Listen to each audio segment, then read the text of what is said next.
قراءت کے سلسلے میں عرض کیا کہ ہر نماز کی پہلی 2 رکعتوں میں ایک سورہ حمد پڑھنا واجب ہے اور اس کے بعد ایک مکمل سورہ پڑھنا واجب ہے۔ تو یہ تذکر دینا تھا کہ نماز جماعت میں اگر آپ پہلی 2 رکعتوں میں اقتدا کرتے ہیں تو حمد و سورہ آپ کو نہیں پڑھنا چاہیے، یہ امام جماعت کی ذمہ داری ہے۔ امام جماعت سورہ حمد بھی پڑھے گا اور اس کے بعد دوسرا سورہ بھی پڑھے گا۔ مأمومین کے اوپر سننا واجب ہے کہ خاموشی سے سنیں۔ تو نماز میں حمد و سورہ اور یہ جو قراءت ہے یہ پہلی 2 رکعتوں میں یہ امام کی ذمہ داری ہے، باقی تمام اذکار و افعال مأمومین کو خود انجام دینا ہوتا ہے۔ تو یہ قراءت کے سلسلے میں عرض کرنا تھا۔ عرض کیا آج سجود کے بارے میں چند باتیں عرض کرنی ہے۔ نماز میں چھٹا واجب سجدے ہیں، 2 سجدے نماز کی ہر رکعت میں رکوع کے بعد 2 سجدے بجا لانا واجب ہے، سجدے بھی 2 بجا لانا واجب ہے، رکوع کے بعد انجام دینا چاہیے نہ رکوع سے پہلے۔ اور جب آپ سجدہ ادا کرنا چاہیں تو سجدے میں 7 اعضاء سجدہ کا زمین پر ہونا واجب ہے، پیشانی زمین پر ہونا چاہیے، دونوں ہتھیلیاں مکمل زمین پر ہونا چاہیے، دونوں گھٹنے پیروں کے زمین پر ہونا چاہیے اور دونوں انگوٹھے پیروں کے یہ زمین پر ہونا چاہیے۔ تو یہ 7 اعضاء زمین پر ہوں، لہذا ہتھیلی بھی مکمل ہتھیلی جن میں انگلیاں شامل ہیں زمین پر ہونا چاہیے۔ تو بعض لوگ ہتھیلیوں کو جمع کر کے انگلیوں کو جمع کر کے گودی بنا کر مثلا تو یہ ہتھیلی زمین پہ نہیں لگے گی، یہ ٹھیک نہیں، ہاتھ کو کھولیں اور زمین پہ رکھیں۔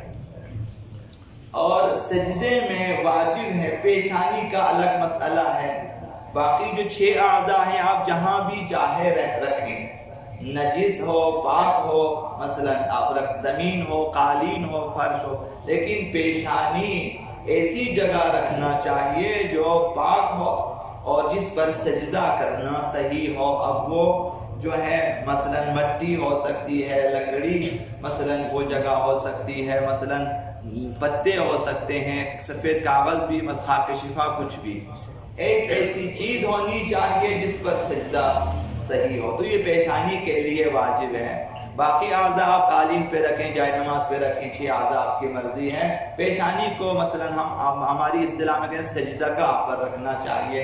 سجدگاہ سے مراد ایک ایسی چیز جس پر سجدہ صحیح ہو، مثلا مٹی ہے، ریت ہے، لکڑی ہے، پتھر ہے، مثلا ایسی چیز ہونا چاہیے جس پر سجدہ صحیح ہو۔ تو سجدے میں واجب ہے کہ دونوں ہاتھوں کی پوری ہتھیلیاں زمین پہ رکھیں جن میں انگلیاں شامل ہیں۔ تو بعض لوگ اگر انگلی اٹھا کر صرف آدھی ہتھیلی کو رکھیں وہ بھی صحیح نہیں ہے، پوری ہتھیلی زمین پہ ہونا چاہیے۔ اور سجدے میں دونوں پیروں کے انگوٹھوں کو بھی زمین پر رکھنا چاہیے۔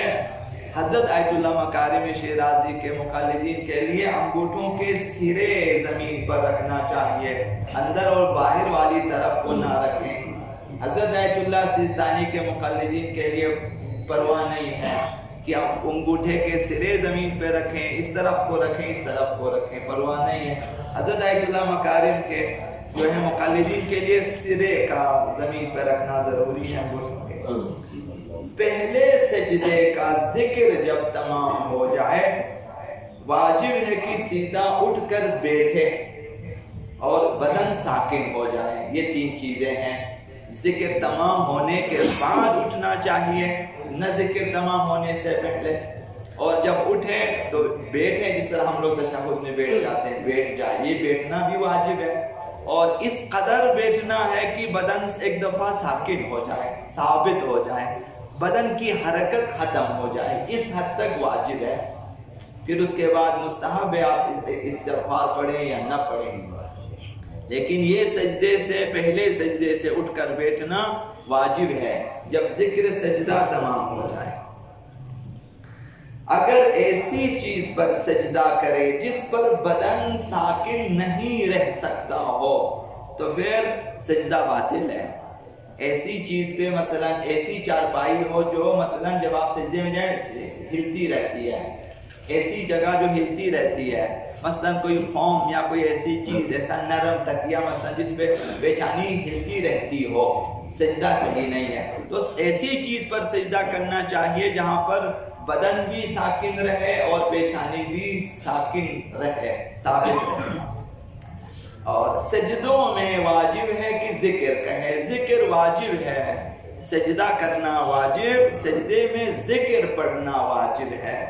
اور ذکر انشاءاللہ پھر عرض کرتے ہیں، ذکر کے الگ مسائل ہیں کہ کم از کم 3 سبحان اللہ ہونا چاہیے، یا 3 اللہ اکبر، یا 3 الحمدللہ مثلا، اتنی مقدار میں ہونا چاہیے۔ سجدوں میں طمأنینہ واجب ہے، طمأنینہ بدن کا ساکن ہونا۔ حضرت آیت اللہ سیستانی کے مقلدین کے لیے جب تک آپ سجدے میں ہیں اپنی مرضی سے بدن کو حرکت نہ دیں، اختیاری حالت میں بدن کو نہ ہلائے، یہ واجب ہے۔ حضرت آیت اللہ مکارم شیرازی کے مقلدین کے لیے جب تک آپ ذکر واجب میں مصروف ہے سجدے میں، بدن کا ساکن ہونا واجب ہے۔